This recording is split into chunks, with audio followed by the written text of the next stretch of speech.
Hi, it's Ashleigh from Sweet Dreams Bake Shop, and today I'm going to be showing you some ideas on how to use that leftover royal icing.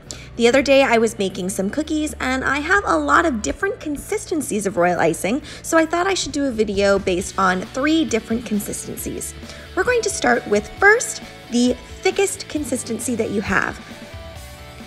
This consistency is quite thick but still pipeable. It's a little bit dry, but it still has a slight sheen to it. Having a whole stockpile of 3D florals is awesome because you can put them on cupcakes, wedding cakes, cookies, whatever you may be making. And if you're in a hurry, this is awesome because all you would have to do is base ice and then stick these on. I'm showing you how I piped the whole flower because I know when I was first starting to learn how to pipe florals, I really wanted to see how it came to fruition from beginning to end. Also, it's really good practice to kind of put a little piece of parchment on your flower nail. You can also do this without a flower nail and just put it on a really flat plate. It's just a little bit trickier for you to do. I could never get the hang of taking your scissors and lifting off the floral and putting it back down. I don't know why. I think my consistency is off, or maybe my scissors aren't flat enough. So I like doing it this way so I can easily just take off that piece of parchment and place it down onto my baking tray. The general rule of thumb when you're making florals is that you twist the nail as you also pipe so that you don't have to move your body and hand around too much. I had a lot of white royal icing left over, so that's why you'll notice a lot of things that we're making today are in white, but don't feel like you have to go and color your white royal icing if you want to have different colored flowers. What I would suggest doing instead, because you might not know what orders or what things that you're going to make in future, so you can just leave it white and then you can always use petal dust or airbrush later on.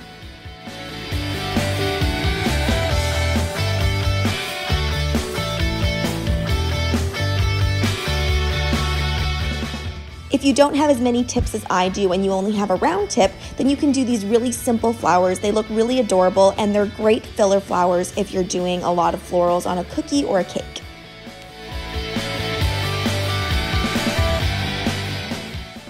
If flowers aren't your thing, you can also make little hearts, and the key to this is to make sure that you're kind of piping a lot at the top and then you're just swiping down and you're not really pressing anymore.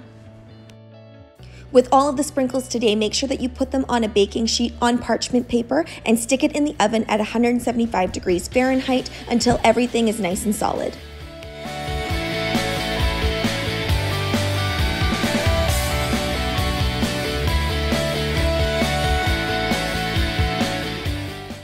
The large florals do take quite a while to dry out. I think these took about 45 minutes in the oven, but you'll know they're ready because they just peel off super easily.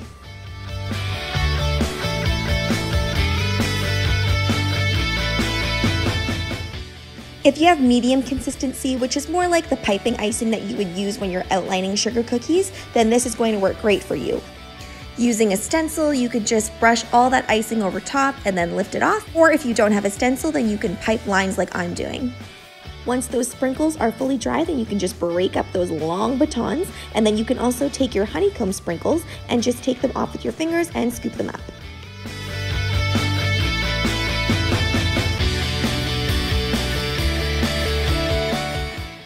I'm always left with a ton of flooding icing because I can never gauge it properly, and what's great about these transfers is that you can make them pop up. So these petals here and the center, if you were to put this on a cupcake, you could really make it really 3D instead of just leaving it flat like you would on a sugar cookie. The trick to getting these petals really nice and smooth is flipping them over when you apply them. I'm going to make a little sprinkle mix for myself and save these in a jar. Again, with these sprinkles, you could either airbrush them or shake them up in the jar with a little bit of petal dust and it will dye it the color that you need. The flowers are a little bit more delicate, so I would just place them flat in a plastic container, and there's no need to freeze any of this stuff. You can leave it literally indefinitely. This is the way that I like to organize my sprinkles. I just find that I can access them really easily, and there's also a lot of room for me to add more sprinkles to my collection.